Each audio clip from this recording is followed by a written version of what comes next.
Alhamdulillah wassalatu wassalamu ala rasulillah amma ba'du. Tafsir Al-Quran, tafsir suratul Fatihah. Di dalam surat Al-Fatihah, dalam tafsir Ibnu Katsir,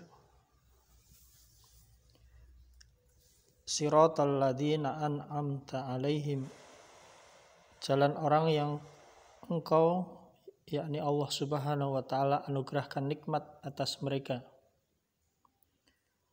Penyandaran nikmat itu adalah kepada Allah, sehingga seorang yang beriman hatinya meyakini bahwasanya semua nikmat itu adalah pemberian dari Allah.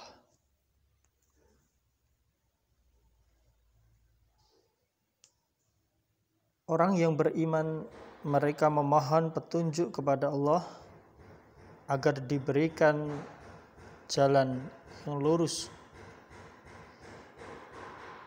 yaitu jalan orang-orang yang telah Allah berikan nikmat atasnya. Barang siapa yang Allah berikan petunjuk, maka tidak ada satupun yang mampu menyesatkannya. Dan barang siapa yang disesatkan, maka tidak ada seorang pun yang mampu memberi petunjuk kepadanya.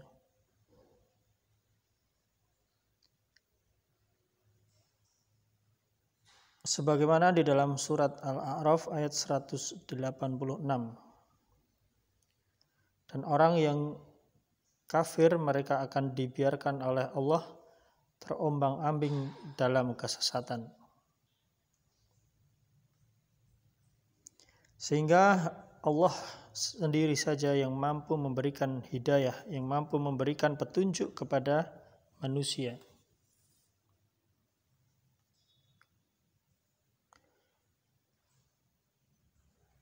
Oleh karena itu, di dalam surat Al-Fatihah yang dibaca setidaknya 17 kali dalam sehari di dalam sholat wajib,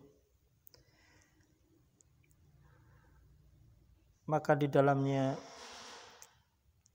seorang yang beriman memohon kepada Allah akan diberikan petunjuk.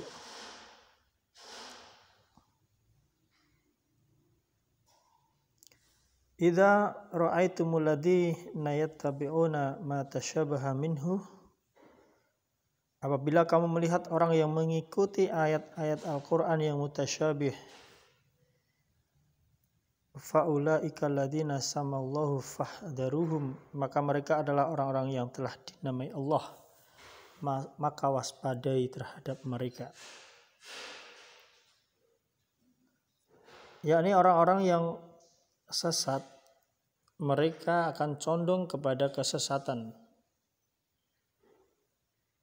Mereka akan mengikuti ayat-ayat mutasyabihat dan menimbulkan fitnah dan mencari takwil tafsirnya secara tidak benar, di mana sebagaimana disebutkan dalam surat Ali Imran ayat yang ke-7. Adapun Al-Quran memisahkan antara yang hak dan yang batil, antara kebenaran dan kebatilan, dan membedakan antara hidayah dan dhalalah, antara petunjuk dan kesesatan.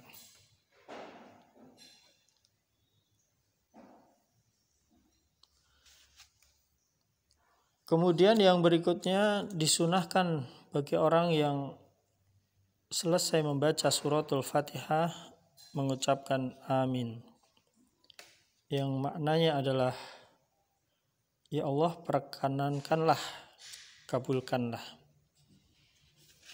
Setelah memohon hidayah kepada Allah di dalam surat Al-Fatihah, maka dilanjutkan amin, yaitu yang berarti, ya Allah, perkenankanlah, kabulkanlah. Sunnah di dalam pengucapan ini adalah sunnah muakkad bagi orang yang sholat, baik secara munfarid maupun secara jamaah, baik sebagai imam maupun sebagai makmum dalam berbagai kondisi. Hal ini berdasarkan dalam hadis yang diriwayatkan oleh Abu Hurairah radhiyallahu an, sahabat Nabi sallallahu alaihi wasallam, bahwasanya Rasulullah Muhammad sallallahu alaihi wasallam bersabda, "Idza amanal imam," apabila imam membaca amin, fa aminu, maka ucapkanlah amin. Fa innahu, maka sesungguhnya man wafaqa ta'minuhu, barang siapa yang ucapan aminnya bertepatan dengan ta'minal malaikah, ucapan amin para malaikat, ghufira lahu ma taqaddama min dambih, maka akan diampuni dosa-dosanya yang telah lalu. Rawahul Bukhari wa Muslim, hadis yang diriwayatkan dalam Sahihain, hadis sahih riwayat Imam Al-Bukhari dan Muslim. Oleh karena itu, hendaklah seorang hamba untuk membaca amin, disunahkan membaca amin ketika selesai membaca suratul Fatihah, surat Al-Fatihah. Karena barang siapa yang ucapan aminnya bertepatan dengan ucapan amin para malaikat, maka dosa-dosanya yang telah lalu akan diampuni oleh Allah Subhanahu wa ta'ala. Inilah pentingnya kita memahami tafsir Al-Quran, tafsir suratul Fatihah, sehingga dari sana kita akan lebih khusyuk ketika menjalankan ibadah sholat. Karena surat ini akan kita baca ketika kita sholat, karena sebagai rukun di dalam sholat. Allahumma sholli wa sallim ala nabiyyina Muhammad. Subhanakallahumma wa bihamdika asyhadu an la ilaha illa anta astaghfiruka wa atubu ilaik. Assalamualaikum warahmatullahi wabarakatuh.